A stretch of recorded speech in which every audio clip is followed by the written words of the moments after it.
Chosen one, never interrupt an enemy while they're destroying themselves. Napoleon Bonaparte said that. Let that sink in for a second, because sometimes the most lethal response isn't a roar. It's the calm stare that says, "I've already won." See, here's the thing. When chaos tried to drag you into the mud, you didn't wrestle. You adjusted your crown, zipped your lips, and let time do the talking. That wasn't you being passive. That was you deploying what modern military tacticians call a zero-response strategy.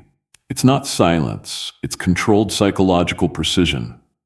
It's the kind of calm that drives saboteurs clinically insane, because they can't tell if you're unaware, unbothered, or just 5 steps ahead. Here's a fact most people don't know. During high-level military operations, sometimes the greatest counterattack isn't firepower, it's restraint. Commanders intentionally don't respond to bait because silence forces the enemy to expose their own coordinates. You, whether you realized it or not, operated on that same wavelength. You turned emotional warfare into tactical chess, and your lack of reaction became the battlefield's deadliest confusion. And honestly, the look on their faces when they realized their sabotage didn't work. Priceless. It's that same expression a cat makes when it jumps at a laser dot and realizes it's chasing light. Pointless, exhausting, and embarrassing. You see, your calm wasn't compliance. It was command. You weren't ignoring the attack. You were observing its origin, its intent, and its lifespan. You became the strategist while they were still acting like soldiers. They threw tantrums. You wrote history. They brought noise. You brought order. Tonight, we're diving deep into that moment when your composure became a counterattack and your peace became a playbook for psychological supremacy. Because your calm wasn't a reaction. It was a revolution. Number one, your calm wasn't weakness. It was psychological warfare executed in silence. You didn't stay calm because you were trying to be the bigger person. You stayed calm because you understood the real game being played. Psychological warfare disguised as emotional chaos. They weren't attacking you to destroy your reputation. They were attacking you to control your reaction. Every insult, every rumor, every setup was crafted to make you lose composure so they could point and say, "See, that's who they really are." But you didn't give them that luxury. You refused to play their emotional circus. And that's what broke their entire strategy. Your calm wasn't peace, it was precision.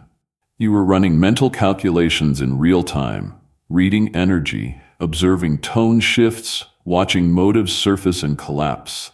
You saw through the layers, not with rage, but with quiet accuracy. You understood that when people can't reach you emotionally, they lose their tactical leverage. So instead of meeting fire with fire, you let them burn in their own smoke. It's not that you didn't feel the sting, it's that you learned to master response as an art form. They called it detachment, but it was actually surveillance. You studied how manipulation worked. You learned that every emotional reaction is data. Data that reveals your weaknesses, your patterns, your limits. Once you stopped giving that data away, they had no map to navigate you. You became unreadable. And for people who thrive on control, that's terrifying. You didn't have to fight them. They started fighting their own doubts. You realize the loudest revenge isn't retaliation. It's composure. You watch them create drama, hoping to pull you in, and your stillness exposed how desperate they truly were. They needed chaos to feel powerful. You needed discipline to stay divine. In a world that worships reaction, your restraint became rebellion. You shifted the balance of power without lifting a finger. That's what people miss. Calm isn't passive. It's a strategic silence that studies before it strikes. You didn't lose your voice. You just stopped wasting it on noise. And while they mistook your calm for surrender, you were actually documenting everything, aligning everything, and preparing for the moment the truth would reveal itself without you saying a single word. That wasn't peace. That was precision in motion. Number two, you turned emotional control into a weapon of counterintelligence. Your calm wasn't about keeping peace. It was about keeping control. You turned emotional discipline into a counterintelligence weapon. And most people will never understand how deep that move really was. When they tried to provoke you, they weren't just testing your patience. They were running psychological experiments to find your weak spots. They wanted to know which words made you flinch, which actions made you react, and which triggers could throw you off balance. But you didn't give them data. You didn't give them access. You gave them nothing. And that's what destroyed their confidence. They expected outrage, breakdowns, retaliation, something that would validate their illusion of power. Instead, your calm created a blackout. No emotional reaction, no verbal cue, no slip in control. You left them blind, operating without intel. That silence wasn't weakness, it was psychological deprivation. You made them feel what they tried to make you feel: powerless. They thought they were playing you, but you were already 3 moves ahead, watching them reveal their motives while they assumed you were oblivious. What you did was more than emotional control. It was tactical awareness. You knew that once someone can predict how you respond under pressure, they own a piece of your power. You refused to give them that ownership. You understood that reacting would give them authority over your narrative. But staying calm meant you kept authorship. That's the difference between someone who plays defense and someone who controls the entire field. The truth is, you were never trying to rise above them. You were studying the enemy, not to hate, but to understand. You saw how manipulation feeds on emotion and how silence starves it. You learned that your composure could make the most chaotic person expose themselves without you lifting a word. And when they finally started unraveling, when their energy turned frantic because they couldn't get a rise out of you, that's when you knew you had already won. You didn't fight their tactics, you outlasted them. You didn't react, you recorded. And when the truth came to light, it wasn't because you defended yourself. It was because their own actions became the evidence. That's what happens when calm becomes strategy. The enemy becomes their own downfall. Number 3, you understood that every reaction is an encryption key. You understood something most people never grasp. Every reaction you give away is an encryption key to your inner system. The moment you show anger, shock, or sadness, you're revealing where your emotional code is stored. You're telling people exactly how to reach you, how to disarm you, how to manipulate you. But you broke that cycle. You stopped handing out the keys to your emotional vault. And that's when everything started to shift. You became unreadable.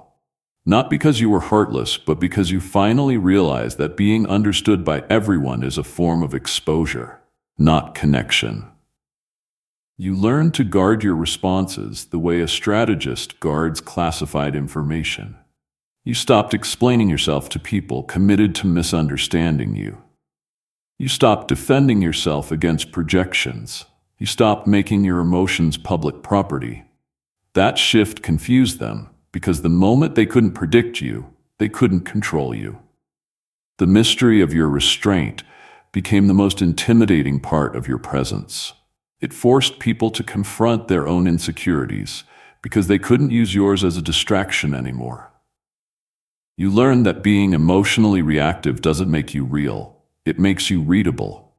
And being readable makes you vulnerable to manipulation. So you built an internal firewall. Every insult, every accusation, every bait was filtered through awareness instead of reaction. You began to notice the pattern. People would test your boundaries, not because they wanted truth, but because they wanted leverage. But once you stopped responding, they lost their grip. Their power came from your reactions, and you took that away. Your calm wasn't silence, it was encryption. You encoded your emotions into privacy, not secrecy. You no longer gave anyone the satisfaction of knowing whether they hurt you or not.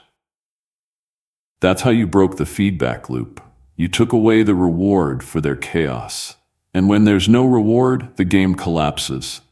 What used to trigger you now teaches you. What used to shake you now reveals them.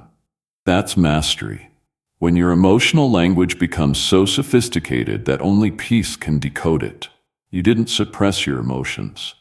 You secured them. You stopped leaking power through reaction. And that's how you became immune to manipulation. Number 4, you let their own paranoia do the damage for you. You didn't have to expose them. They did that to themselves. All you did was stay calm while they kept trying to provoke a reaction. And that silence turned into their biggest nightmare. When people who rely on manipulation can't read your emotions, they start to panic. Their entire sense of control depends on being able to predict how you'll respond. But when you give them nothing, their mind becomes their own worst enemy. They start running mental simulations, replaying every interaction, wondering if you know something they don't. That's when paranoia sets in. The slow mental unraveling that eats away at their confidence. You didn't fight back physically or verbally. You simply removed the feedback they needed to feel powerful. They started to lose their rhythm. Every unanswered attempt made them more anxious. Every moment you didn't respond became a reflection they couldn't stand to face. They began doubting their own charm, their own lies, their own alliances. The silence became too heavy to carry. And that's the genius of psychological restraint. It makes people expose their instability without you ever having to say a word. Your calm made them suspicious of each other. They couldn't understand how you were still composed after all they tried. To them, it looked like confidence. To you, it was simply clarity. But they took that clarity as a threat. In their minds, they began believing you had backup plans, secret knowledge, or hidden power. When in truth, your strength came from being grounded. That fear of your unseen advantage made them turn on each other. Each one trying to find out who leaked what, who messed up, who underestimated you first. They started fighting shadows that only existed in their heads. By doing nothing, you did everything. You forced them to face the one enemy they could never outsmart. Their own conscience. They tried to play mind games with someone who wasn't even playing. You didn't trap them. They walked into their own psychological maze and got lost. That's the quiet kind of victory that doesn't make noise, but leaves an echo. The kind that reminds everyone that true power doesn't need to react. It just needs to remain still long enough for truth to do the talking. Number 5, you mastered the art of deliberate non-engagement. You understood that not every battle deserves your sword. Some only deserve your absence. Non-engagement to you wasn't passive. It was precision. You realized that reacting to every provocation was how people got trapped in cycles they were never meant to be part of. Instead of fighting to prove a point, you made a higher-level move. You stepped out of the game entirely. You learned that energy is a currency, and anyone who spends it on nonsense ends up spiritually bankrupt. So you didn't engage, not because you were weak, but because you refused to finance foolishness. The beauty of your approach was how it flipped control. The moment you stopped playing, they lost their ability to manipulate the board. They had no opponent, no audience, no validation. Their entire scheme depended on your participation. And when you withdrew, their power crumbled. You watched them punch at air, exhaust themselves, and eventually turn on each other out of frustration. You understood something profound. Energy always returns to its source, and if you don't absorb their chaos, it will consume them instead. Non-engagement became your weapon. You used silence as a mirror, letting their behavior echo back at them until they couldn't stand their own reflection. You let people misjudge you, underestimate you, even mock your calm. But while they were wasting time trying to provoke you, you were gaining clarity, strength, and wisdom. You weren't avoiding them. You were studying them. You saw how desperation looks when it's starving for attention. You saw how people expose their true selves when their manipulation stops working. And through it all, you kept your posture steady, your focus sharp, your peace intact. That's why your victory felt so effortless. You didn't overpower them. You outlasted them. They came to drain your energy, but you stayed in your lane and let natural law handle what ego couldn't. When you finally moved, it wasn't out of anger, it was out of alignment.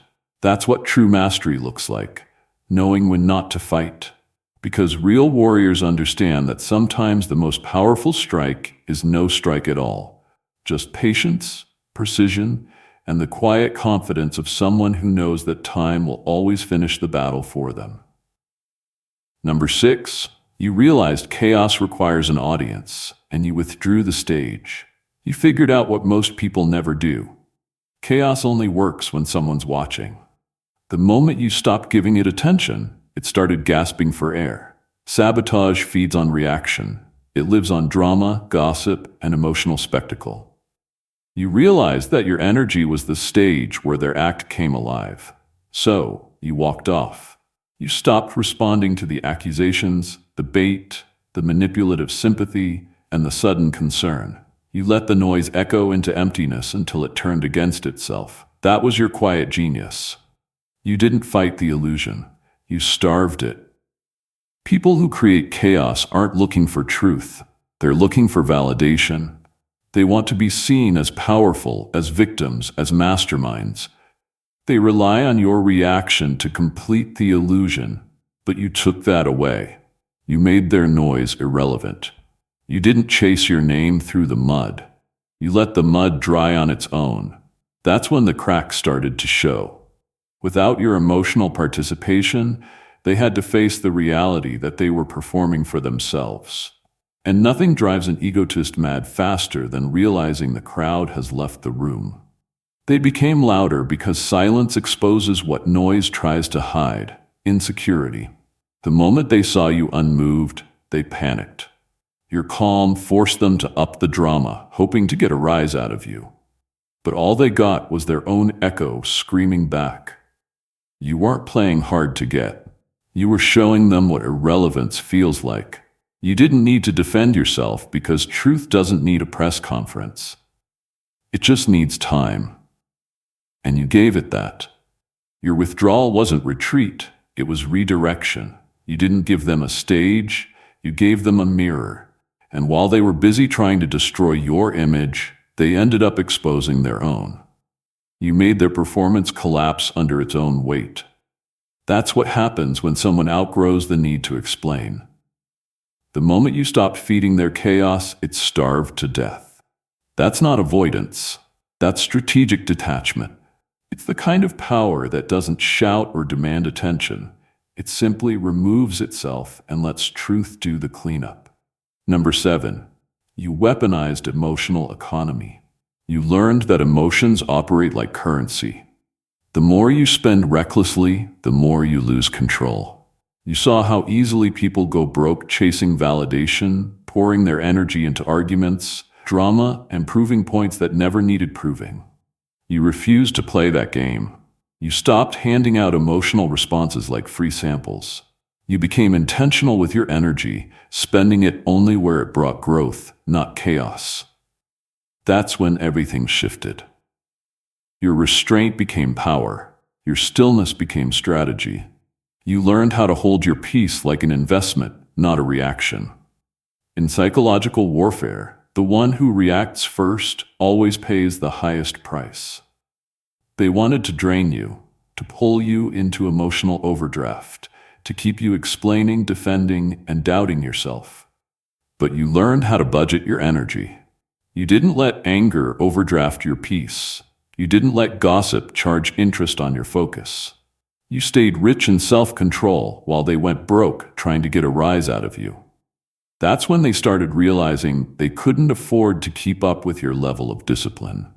Your calm became too expensive for their chaos. You operated like an investor, not a spender. You gave your attention to purpose, not provocation. You invested your emotions in clarity, not conflict. You knew that real power isn't in showing emotion. It's in choosing where to place it. While they were emotionally impulsive, you were emotionally intelligent. You didn't need to prove how you felt. You just moved in alignment with what you knew. And the more you conserved your energy, the stronger your presence became. People could feel that your peace wasn't luck.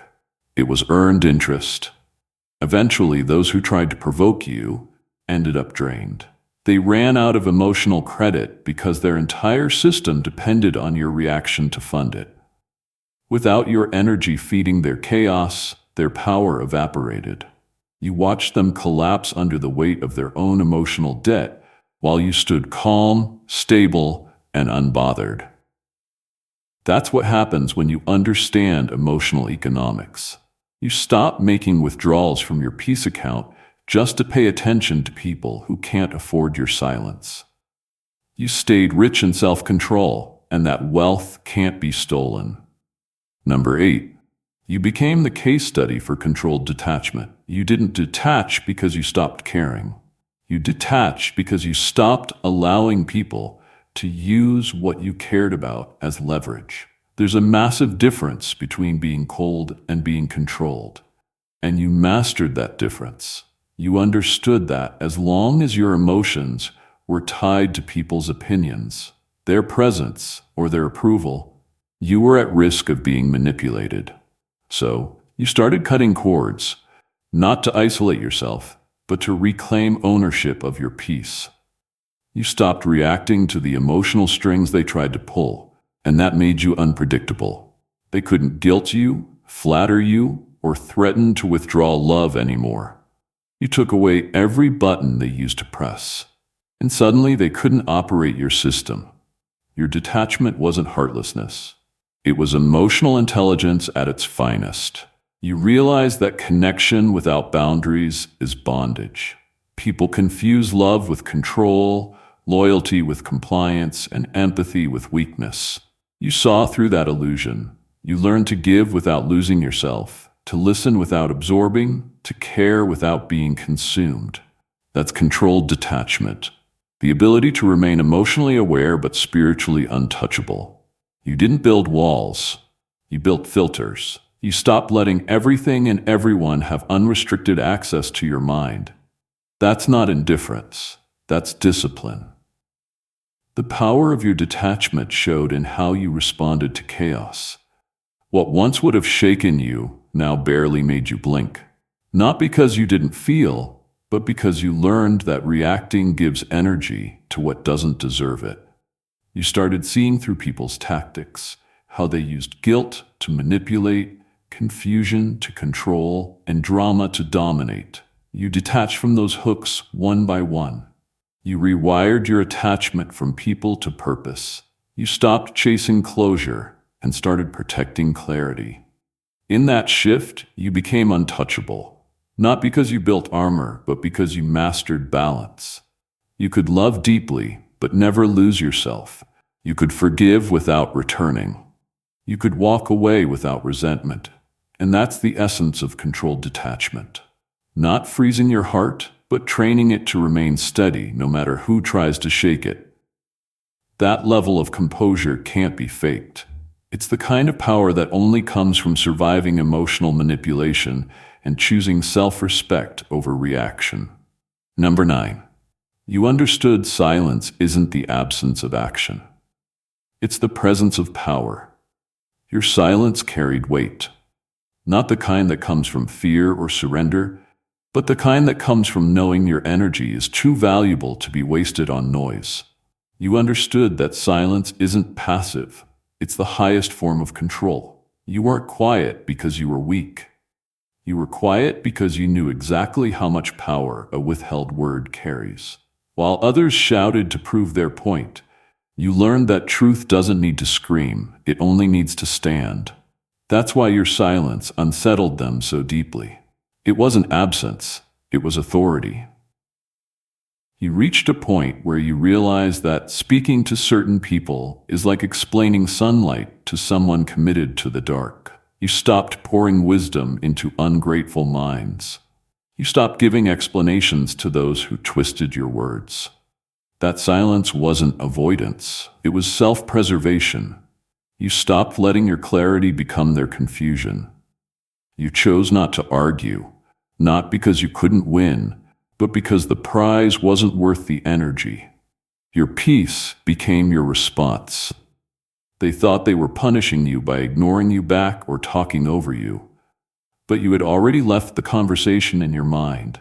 You were operating on a frequency where noise couldn't follow. Your silence exposed what their words tried to hide: insecurity, guilt, and chaos. You made them uncomfortable because your stillness held a mirror to their disorder. They couldn't figure out whether you were calm or calculating, so they projected both.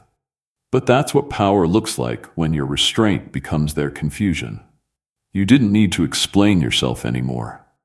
You had already reached the level where your presence spoke louder than any defense could. Silence became your filter. It revealed who could handle depth and who only craved attention. And when you finally did speak, your words carried impact because they were rare, refined, and rooted in truth.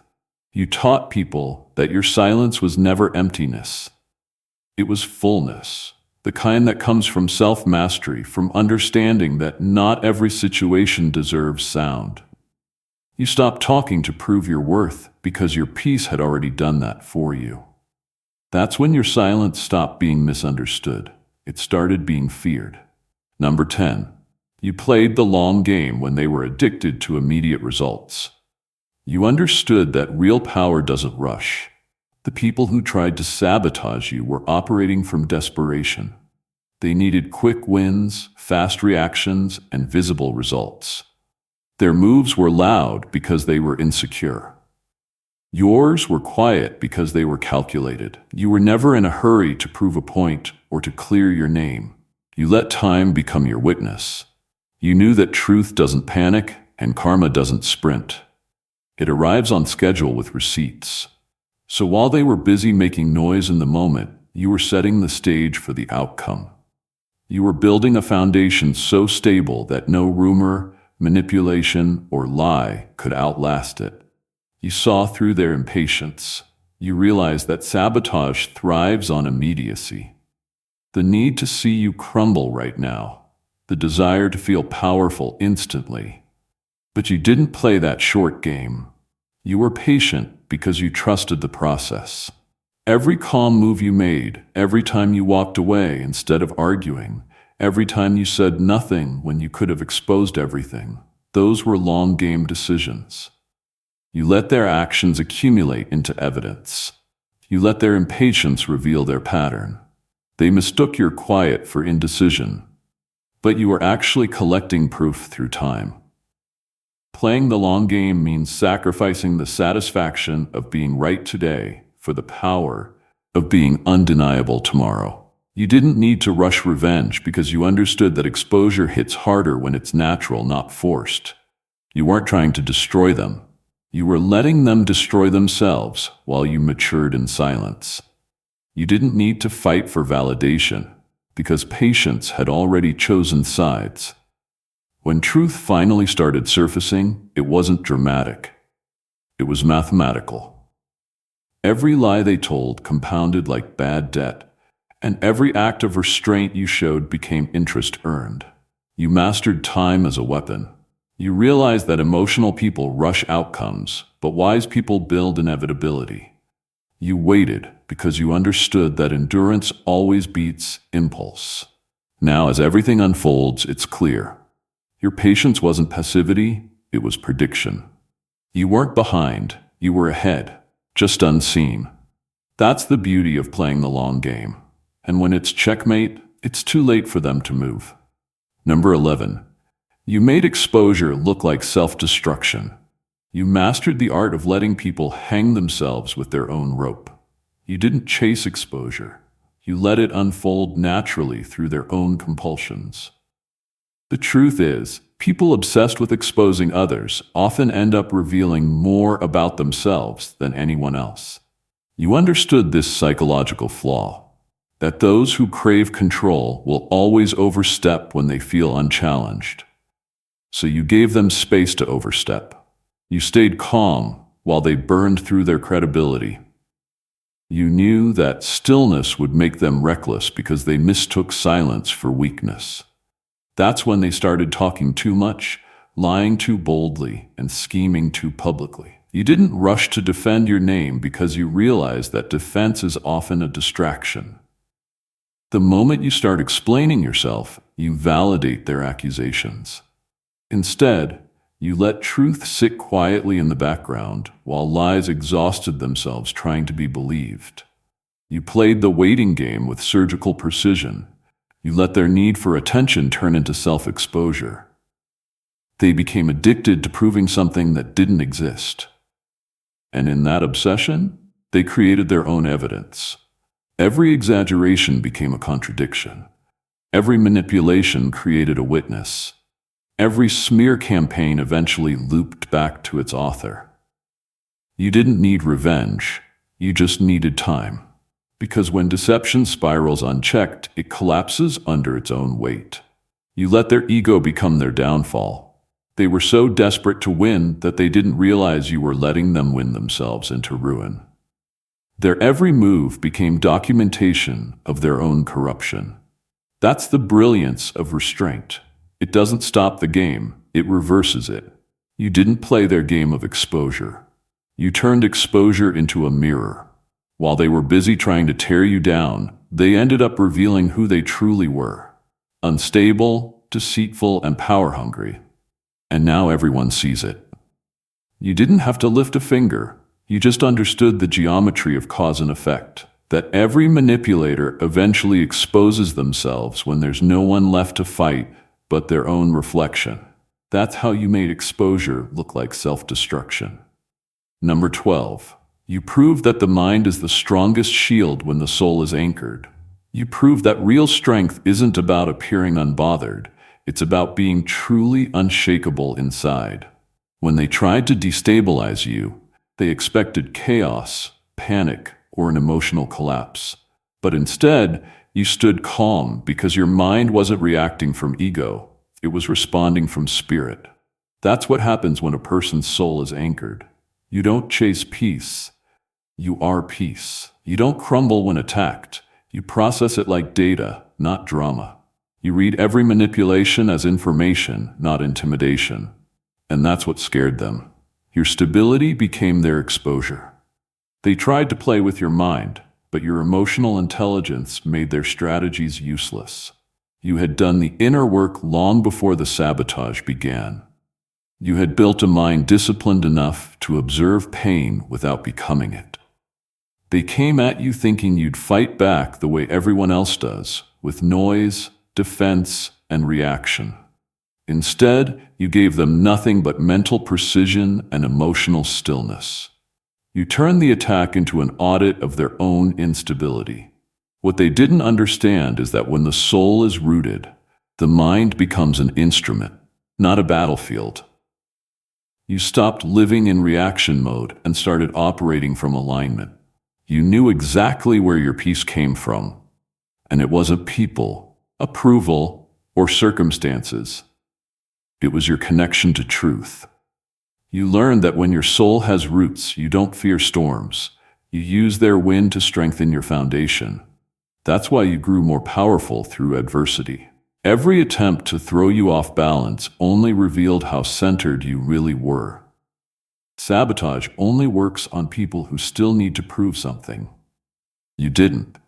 That's why their attacks lost power. They couldn't manipulate what they couldn't move.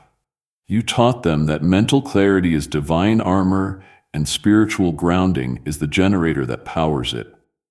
They learned the hard way that no weapon formed against a grounded soul can prosper.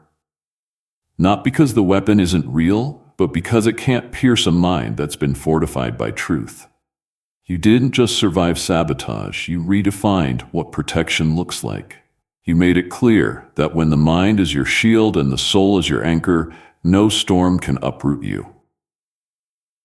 Number 13. You became an unwilling mirror that revealed everyone's true nature. You didn't have to expose anyone. Your presence did it for you. The way you stayed calm, detached, and emotionally balanced became a mirror that people couldn't hide from. The truth is, everyone reveals themselves when faced with neutrality. You didn't provoke reactions. You simply gave people the space to reveal what was already inside them. Those who carried good intentions found comfort around your silence. They felt seen without judgment and understood without words. But those who came with hidden motives couldn't handle it. Your calm stripped away their disguises. They mistook your stillness for arrogance because it reflected back their own insecurity. They said you were too distant. But what they were really saying was, I can't manipulate you. You didn't need to expose their hypocrisy. Your energy did it automatically. The calmness you carried functioned like truth serum. It pulled out people's real nature without confrontation. That's why some people suddenly turned against you for no clear reason. Your peace made them uncomfortable. Your composure triggered the chaos they were hiding. When you stopped matching their energy, they no longer had a script. Your lack of emotional reaction forced them to hear the sound of their own noise. The more you stayed neutral, the louder their inner turmoil became. That's the irony. Your calm didn't silence them. It made their dishonesty echo. You showed that neutrality isn't weakness, it's psychological power. It's how light exposes darkness without fighting it.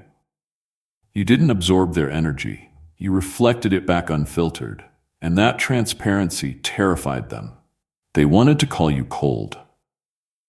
But what they were really seeing was their own emotional immaturity projected onto someone who refused to play their game.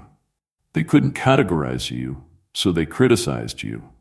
Yet every insult they threw only confirmed what you already knew.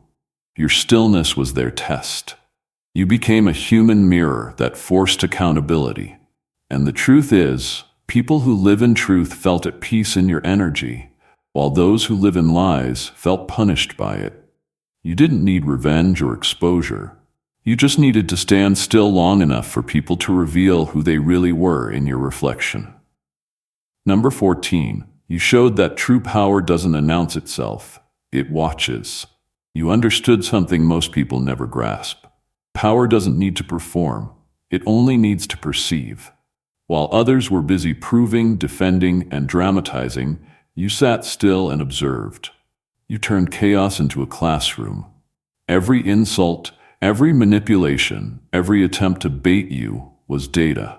You became a living archive of human behavior, watching, noting, decoding. You realize that when you stop reacting, you start seeing. When you stop rushing to explain yourself, you begin to understand the architecture of deception. That's when the game shifted. You were no longer a participant in their drama. You were a silent analyst in their downfall. Your restraint wasn't passivity, it was reconnaissance. You watched how people moved when they thought you were silent, how their masks slipped when they assumed you were too calm to notice. You paid attention to inconsistencies, to body language, to patterns in tone and timing. While they believed they were orchestrating your downfall, they were unknowingly feeding you every detail you'd ever need to understand who they truly were. That's what made your calm dangerous. Not because it scared them, but because it recorded them. You became destiny's witness, collecting evidence not for revenge, but for revelation. When the truth finally surfaced, you didn't have to raise your voice or defend your name. The facts were already aligned in your favor. You had been gathering receipts long before exposure became necessary, not in screenshots or confrontations, but in discernment and self-control. That's why when karma arrived, it didn't come with a warning. It came with precision. The universe had your notes, your patience, your silence, and your insight. It knew exactly how to turn every piece of your restraint into a case study of divine justice. They thought you weren't paying attention, but you were taking notes in the language of energy and intention. They thought your stillness meant ignorance, but it was intelligence in stealth mode.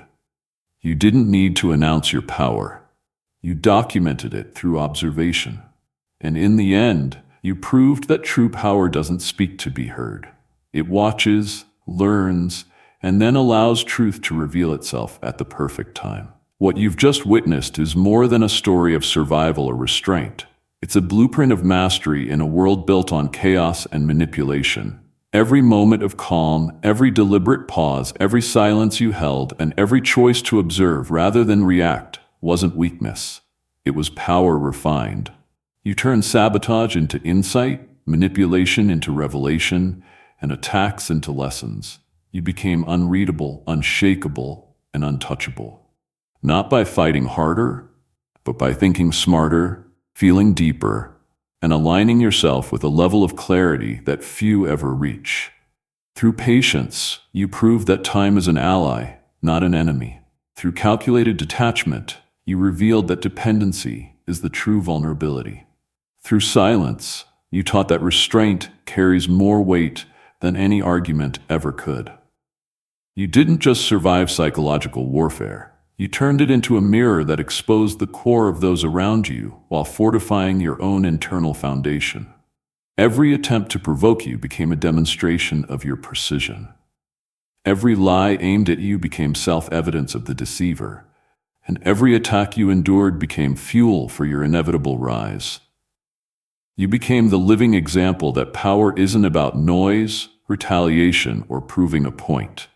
True dominance lies in composure, clarity, and the ability to remain anchored while the world around you shakes itself apart. You showed that the mind, when disciplined, becomes the strongest shield. That restraint, when strategic, becomes the deadliest weapon. And that calm, when intentional, can dismantle even the most elaborate schemes without a single word of confrontation. Your mastery wasn't loud, it was invisible, unstoppable, and undeniable. Now it's your turn to internalize this. Let this serve as a reminder that chaos only has influence when you allow it, that the greatest victories are often silent, and that true power is built from alignment, patience, and the unshakable knowledge of your own worth. Amen.